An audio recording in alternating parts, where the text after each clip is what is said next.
What's that? Someone something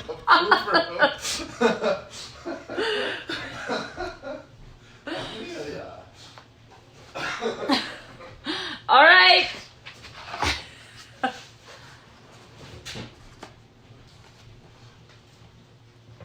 Hello. My apologies. Apparently it's 10 o'clock. I didn't realize it was even 10 o'clock. Time is just running away from us today. Hi, Morgan. Hi, John. Hi, Jude. Hi, Millen. Good morning. Who knew it was 10 o'clock? What? How did that even happen? I don't even know. Time is just becoming very timey-wimey, weebly-wobbly lately. But I hope you guys are doing well. It's cold, right? Suddenly it's cold. I don't even know what happened there. I guess the rain brought in a front and now it's freezing. Good morning, Grayson. Good morning, Evangeline and Eleanor. Hello, Shelby and Shane. Happy Friday. Hello, Paige. Yeah. Oh my gosh, I just looked down at my watch and we were like, oh my gosh, it's actually 10:02. And Amelia said, I can't believe you were late to something in your own house, which is absolutely true. I don't even know how that happened. I got really excited because we're doing an egg activity and I was getting all flustered about it. All right, let's see. Weather Bear does need a coat. Amelia, Weather Bear's coat. Make it happen. All right, guys, it is definitely high time to get started. So is everybody ready to sing? No. Whoa, gosh. All right. Good morning, how are you? Good morning, how are you?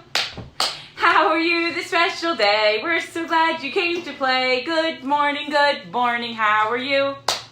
Good morning, everybody. It is Kindness Friday, which is awesome. Good morning, Antonio. So we are going to be talking about ways that we can be kind to each other, and we're also going to do a super cool egg activity that I'm really excited about.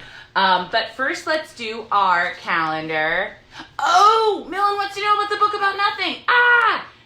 Lily, can you find the book about nothing in the pile over there? Thank you. Thank goodness I have my crew of people here.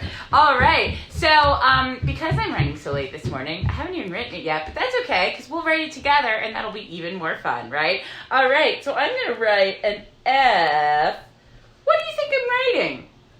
Friday. Friday. That's right. Good morning, Violet. I'm writing Friday. Friday. Friday. And what month is it?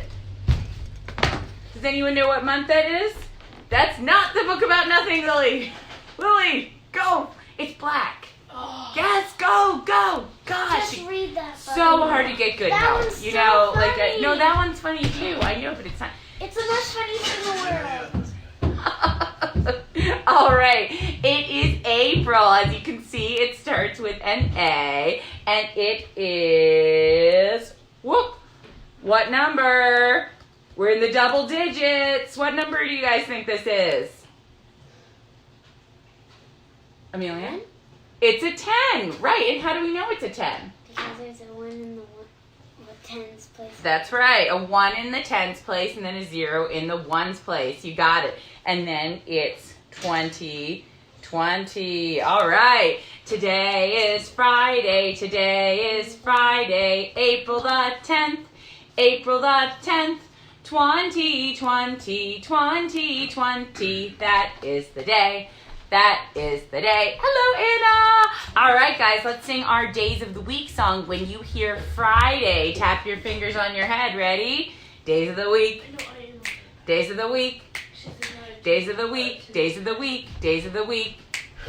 There's Sunday and there's Monday. There's Tuesday and there's Wednesday. There's Thursday and there's Friday. And then there's Saturday. Days of the week.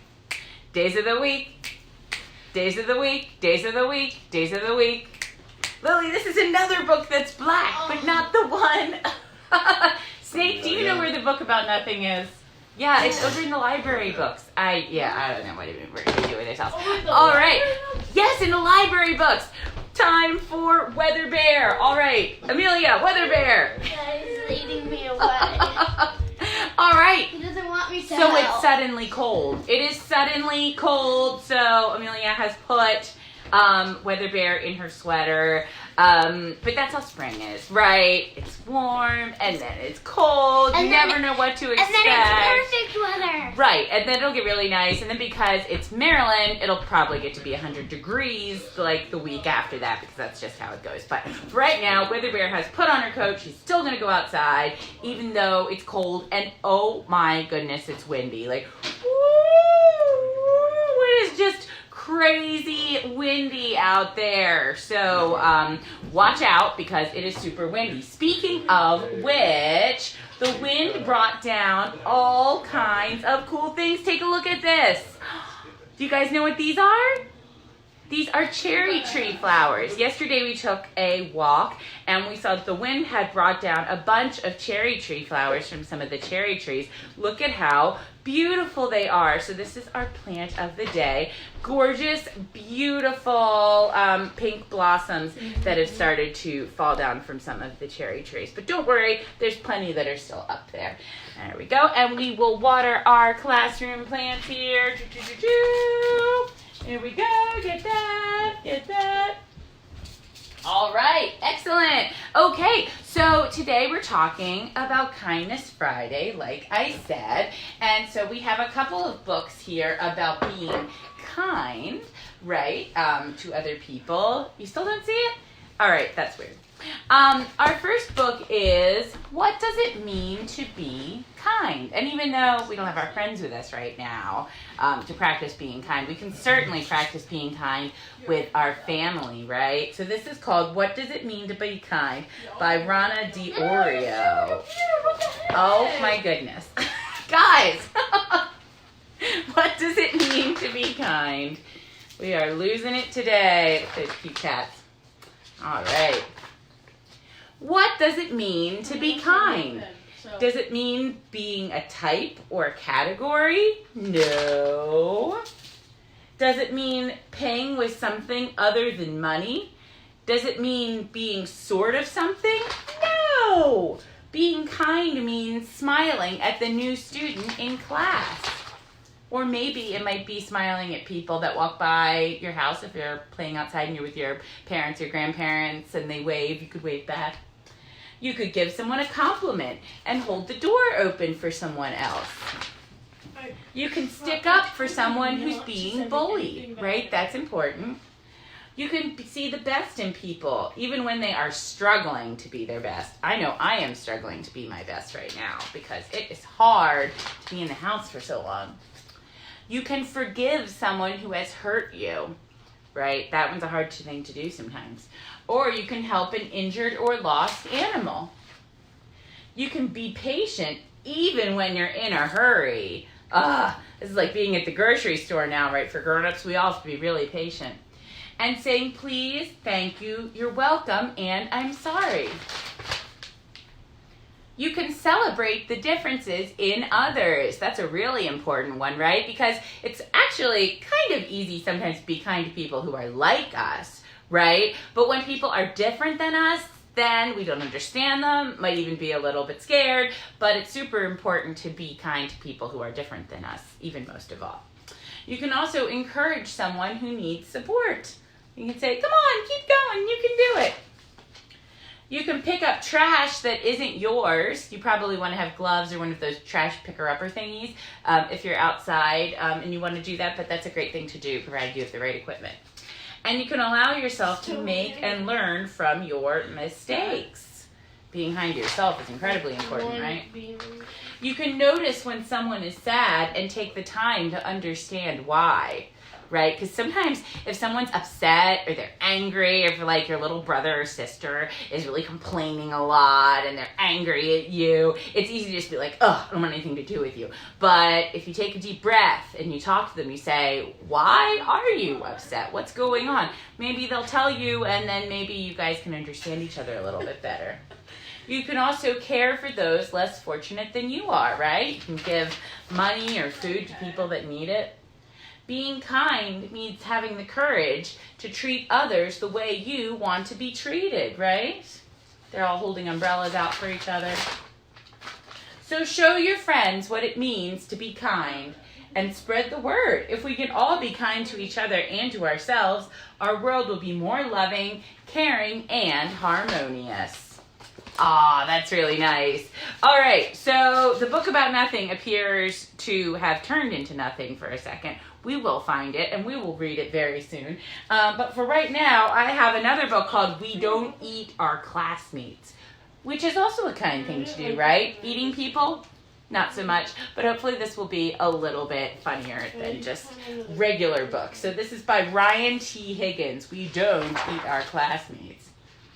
Hey kids, you will never be eaten by a T-Rex. They are extinct, I promise. There we go, little PSA at the beginning of the book.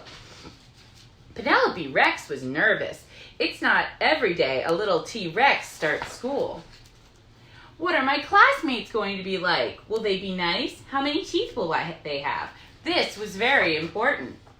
Penelope's mom brought her a new backpack with ponies on it. Ponies were Penelope's favorite because ponies are delicious. What? She's a dinosaur. She likes to eat ponies. What can you say? That's what dinosaurs do, right? There aren't any dinosaurs now. Penelope's dad packed her a lunch of 300 tuna sandwiches and 1 apple juice. Finally, the big day came, and Penelope Rex was very surprised to find out that all of her classmates were children. Oh my gosh, they're not dinosaurs, they're kids. So she ate them, because children are delicious. Oh my gosh, oh no. Penelope Rex, said Mrs. Noodleman, we don't eat our classmates. Please spit them out at once. So she did. Bleh. Do you think those kids like that? No, they did not. I wouldn't like that either. It was not the best way to start school. Still, Penelope was determined to have a good first day. She tried hard to make friends at recess. She finger painted some of her best work. She even saved Griffin and Emery a seat at lunch. You can sit here. Penelope started to notice everyone was making friends but her. It was lonely. They probably still are resentful about the whole eating them thing, right? When she got home, her dad asked about her first day of school. I didn't make any friends, Penelope cried. None of the children wanted to play with me. Penelope Rex, said her father, did you eat your classmates? Well, maybe just a little bit, she said. Sometimes it's hard to make friends, said her dad, especially if you eat them. You see, Penelope, children are just the same as us on the inside, just tastier. I don't like Percy Jackson. That gave Penelope a lot to think about. The next day, Penelope tried really hard, but poor Penelope, she could not stop herself from eating her classmates. Mrs. Noodleman, Penelope ate William Amoto again. And they were all afraid of her. Oh no. Except Walter. Walter was a goldfish. So Penelope tried to make friends with him. Will you be my friend? Chomp! You guys see the word chomp there? C-H-O-M-P, chomp. What did the goldfish do? He ate her finger, right? Eee! Cried Penelope. He's eating my finger. Ah! She doesn't like that, does she? Once Penelope found out what it was like to be someone's snack, she lost her appetite for children. She knows what it feels like, right? She stopped eating her classmates, even when Cece Woodman spilled barbecue sauce all over herself. Oh my. And soon Penelope made friends. Found you. Want a brownie? I helped make them. Now, even when children look especially delicious, she peeks at Walter and remembers what it's like when someone tries to eat you, right? And Walter the goldfish stares right back and licks his lips. That's what you do when you're hungry, right? She's like, no, don't do that to me. Oh my goodness. Because dinosaurs are delicious. Woo. So, yeah, we don't really eat each other, right? No, we don't. Eat fish. Yeah, especially pterodactyls ate a lot of fish. Yeah, it's true. But, yeah, no. But sometimes if we're really upset, we might push or hit And we don't want to do that, right? Because that really hurts. And you wouldn't want it if someone did that to you. So, yeah, definitely not. All right, so we will find the book about nothing, and you'll absolutely read it next week. It is apparently floating around the house someplace.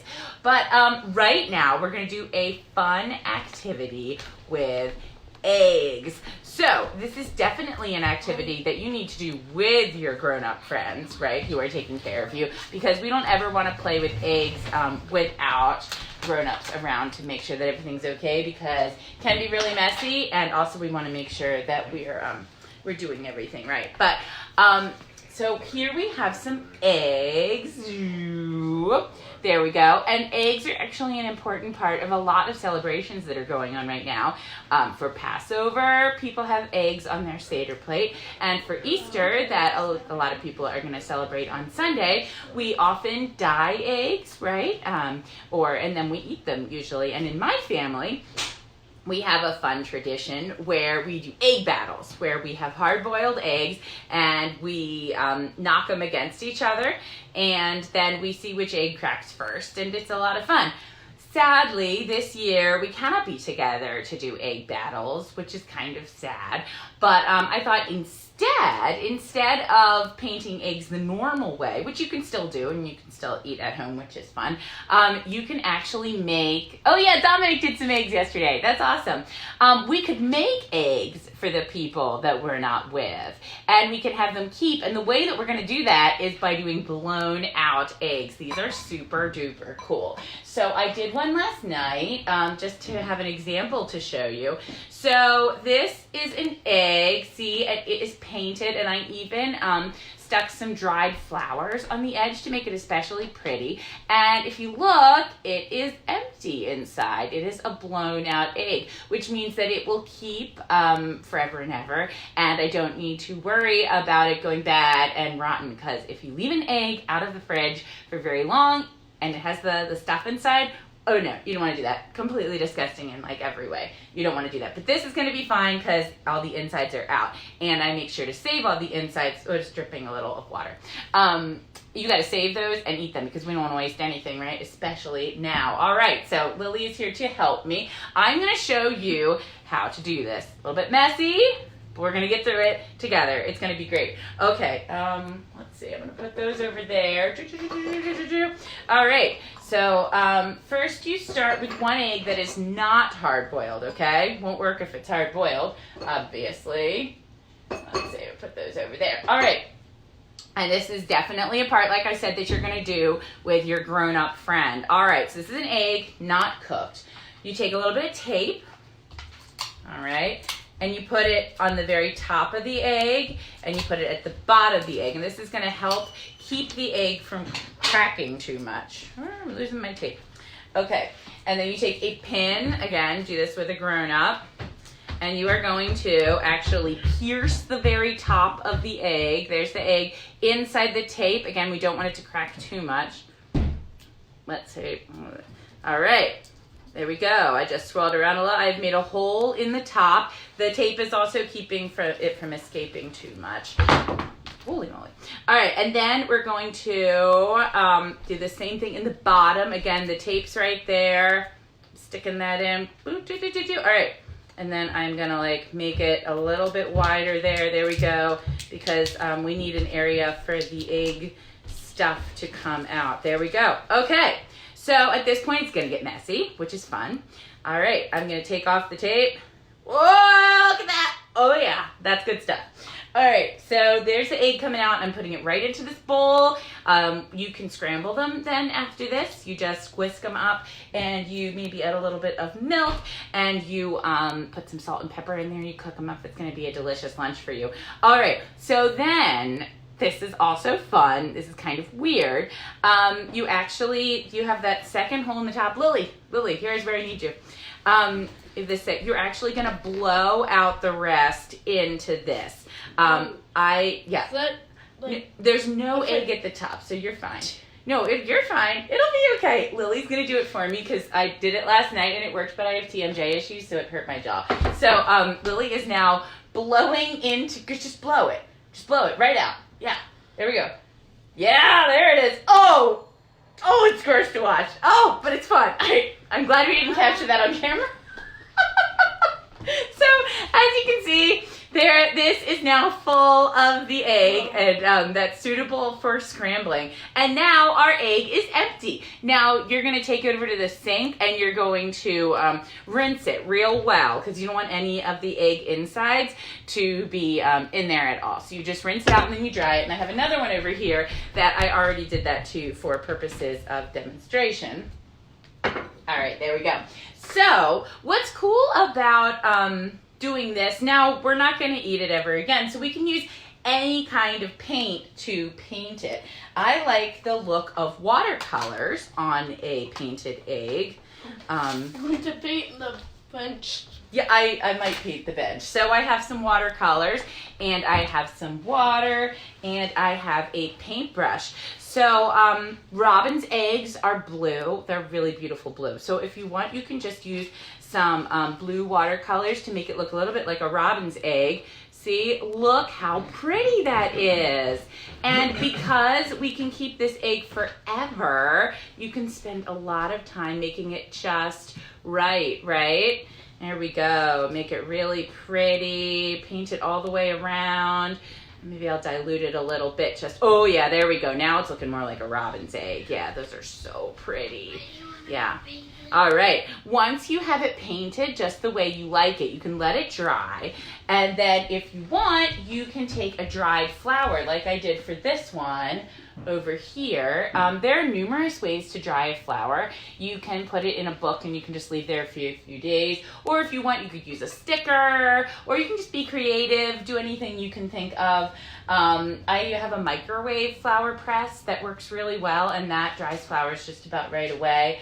But if you have some flower petals, after it dries, you can stick those on there, and then you can use Mod Podge, which is a kind of a glue substance, and you just paint that all over. Oh my gosh, it's going all over the place. Woo! Because it didn't dry. You do have to let it dry. This is a bit of a hot mess, but that's okay. When you are done and when you let it dry and you do it properly, if you Mod Podge the dried flower onto it, then you have this beautiful egg like that will keep forever. They're fun to hang sometimes from plants. But it would be great this time when we do this to maybe keep it, and then we can give it to the people that we're missing this Easter or this Passover. And when we give it to them, we can say, we really missed you at Easter, and we really would love to share all this still with you. We were thinking about you. Or you can send a picture and send it to them. All right, that is it. If you have questions about blowing out eggs, just let me know. Hopefully you'll do yours in a place that is not your yoga mat dripping with paint. All right, guys, it is high time, I think, to sing our goodbye song. I hope you guys have a wonderful weekend. Have a happy Passover, happy Easter if you're celebrating, or whatever holiday that you are doing now. I hope it's a good one. All right, guys, you ready to sing? It's time to say goodbye. It's time to say goodbye. Wave goodbye to everyone. It's time to say goodbye. We had a lot of fun. We had a lot of fun. Wave goodbye to everyone. We had a lot of fun. We'll see you again on Monday. We'll see you again on Monday. Wave goodbye to everyone. We'll see you again on Monday. Bye-bye, everybody. Have a great weekend.